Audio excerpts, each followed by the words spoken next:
Flood victims are also hoping the Federal Emergency Management Agency, FEMA, sees what's going on and offers help. News Channel 5's Paul Kiska spent the day in North Ridgeville with a woman who knows all too well what it takes to clean up after a flood.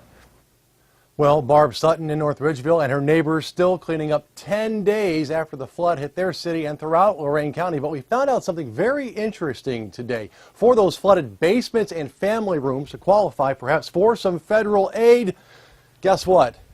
There's a catch.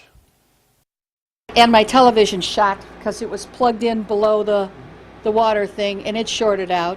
Barb Sutton is still sanitizing her North Ridgeville home where she raised her family and has lived for 43 years. She's had 7 major floods. Can I say hell? It's really been hell. Barb's insurance canceled her policy a couple floods ago. Now, federal aid? Well, maybe not. Lorain County Emergency Management Agency Director Tom Kelly says FEMA stipulates the county has to have at least 25 destroyed homes. Flooded basements and family rooms only qualify if they have bedrooms. I could offer the federal government, I've had 15,000 homes that had 6 inches of water in a basement.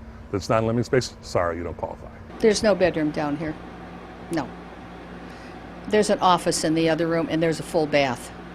I just paid $4,000 after the last flood to get my whole bathroom redone, and now they've had to rip out all the paneling out of there.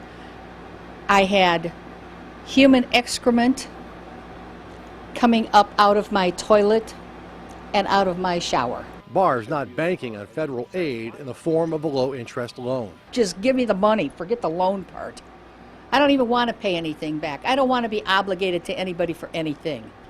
I'm sick of that. Meanwhile, the new census shows North Ridgeville's population grew by nearly 2,000 people. Barb says the city's storm and sewer lines are already overwhelmed. They cannot handle this. They want to build Center Ridge Road 5 lanes wide, more concrete. Somebody said, if I were you, I'd sit down and cry. I said, it's unproductive.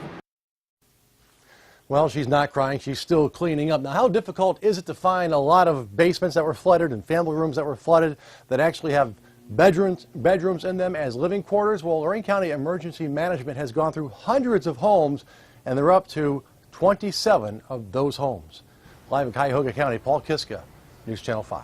All right, Paul, so if Lorain County hits that magic number of 25 homes with flooded basements and also the family rooms classified as living quarters, I'm assuming that's good news for all the flood victims there.